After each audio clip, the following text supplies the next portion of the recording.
You are watching yet another episode of Eric Lima Shenanigans of 1977. It's Wednesday, Friday, or Saturday, and you know what those days mean. It's time for another AEW Event Center report for either Dynamite, Rampage, or Collision. And now, here is the host of the AEW Event Center Wrestling Report, New Bedford's version of Tony Schiavone, Eric M. Lima. Thank you very much, Mr. Announcer, sir. Well, hello there, everyone. Welcome to yet another episode of Eric Lima Shenanigans, 1977, episode 1802. How's it going, everybody? Today's Saturday, November the 9th, 2024, 2:30 p.m. And we are about 19 days away from Thanksgiving, folks. And 13 days away from the physical copy of Marvel vs. Capcom Fighting Collection. If you haven't pre-ordered it, I suggest you do so now. And I ended up doing that back in, June? And nothing's happened yet. Nothing's changed as far as the shipping status of it is concerned and everything else. It has not been shipped yet. So I'll probably know in about a few days, probably sometime this week. I'll probably be a change in the, or possibly by next week. Just letting you know a little change in my schedule for next week because next Saturday, I got to go to my church for a special memorial service for the matriarch who co-founded our church along with her husband. As you know, at the end of October, she passed away after a year battle with cancer. And we're having a memorial service for her this next week. I'll be working only Monday through Friday throughout that week. And I originally wanted to request working an hour earlier so I can get out, get changed, and just head straight to the church from work. But my boss, because I rarely ask for days off, especially around this time of year.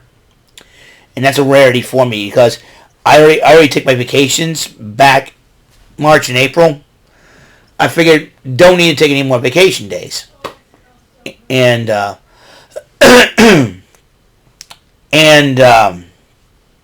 so my boss thought it'd make a lot more sense for me to have the days off. Excuse me. And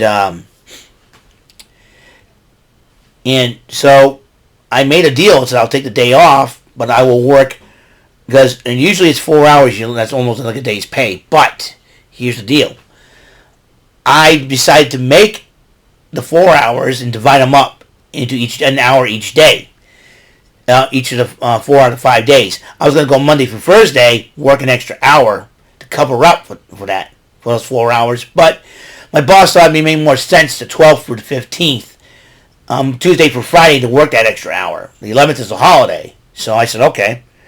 And I thought that makes more sense because we have Santa coming in the mall this next week. So,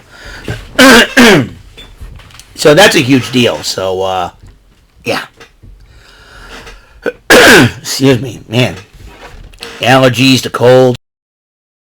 I don't like fall and winter, and this is one of the reasons why. And so be well aware of that. I'm just having some fun here, and so I figured, so I will do that. So that could change a little bit of my video making. I'll probably wake up early that Saturday morning on my day off to get some videos out of the way and done.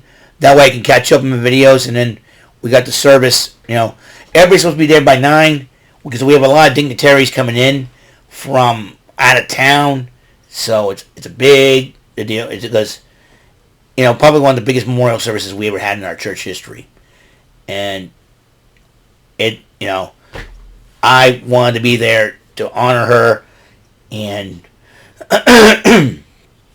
so we got that going. So it is what it is. So I'm having it off. So that means Tuesday through Friday I work till 11 o'clock, which would be perfect because I can go get my lunch and go home right away, and then come back here right away, do the videos then and everything else in between. So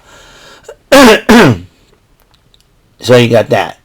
All right, so we're going to talk about. I figured I would use some of this time to talk about what's going on Um, let's see. AEW Rampage last night. As you know, road to Full Gear.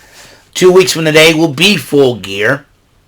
And as you know, the big main event, Jon Moxley, leader of the Death Riders, will be defending his AEW World title against Orange Cassidy, one of the co-founders of the conglomeration. So that's going to be a huge deal. Hikaru Shida makes her return in months to AEW as she took on Viva Van.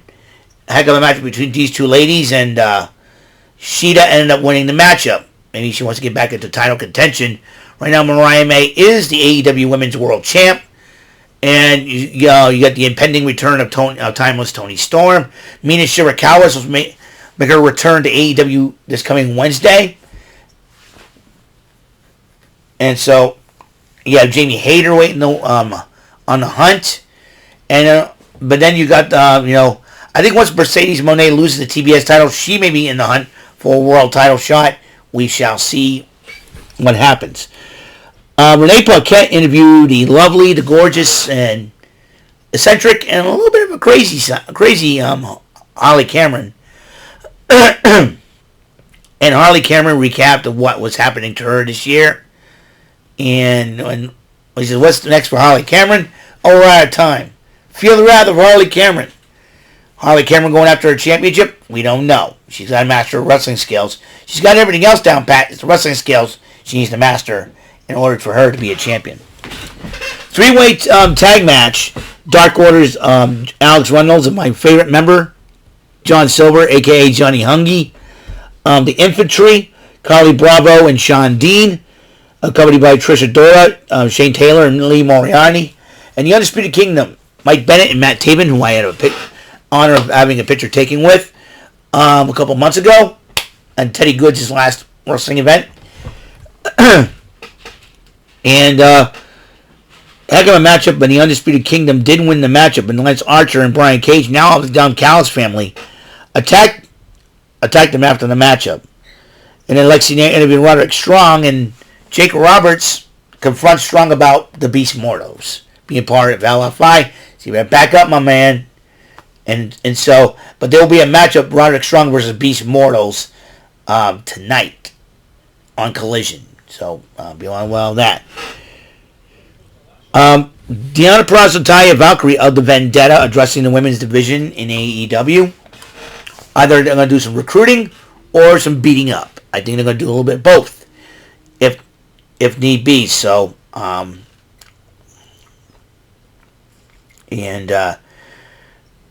with Purrazzo and Valkyrie, who knows? It's going to be unpredictable between those two ladies.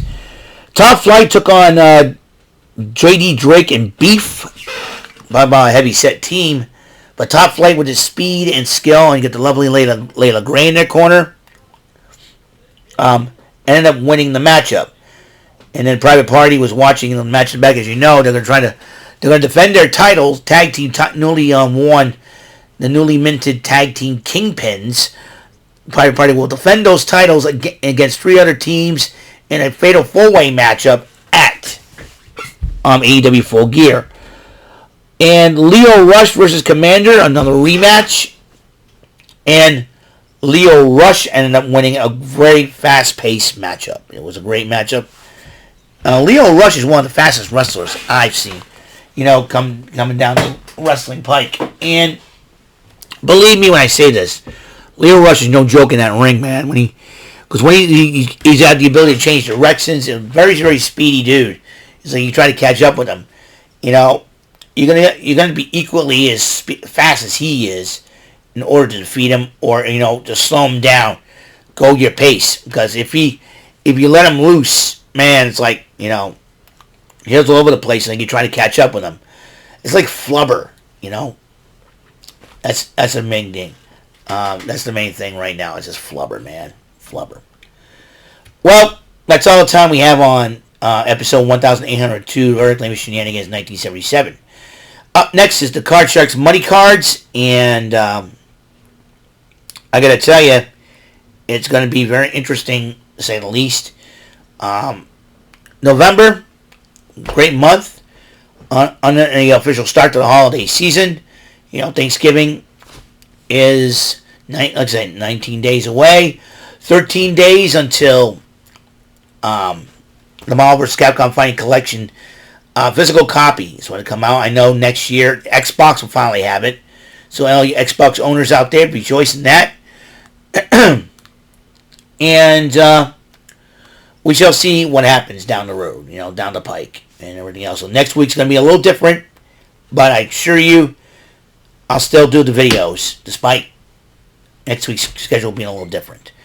Thank you very much for tuning in to another episode of the show. I will see you guys later. Be blessed, everybody. And until next episode comes rolling around, Mr. Announcer, take us home.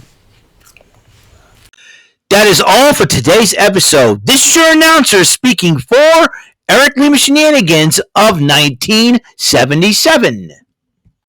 A Big Beefy E, doing for Bob Saget Productions, and in association with a Raven Bofa Telepictures and Distribution. Thank you for watching today's episode. Tune in next time for another episode of Eric Lima Shenanigans of 1977. Goodbye for now.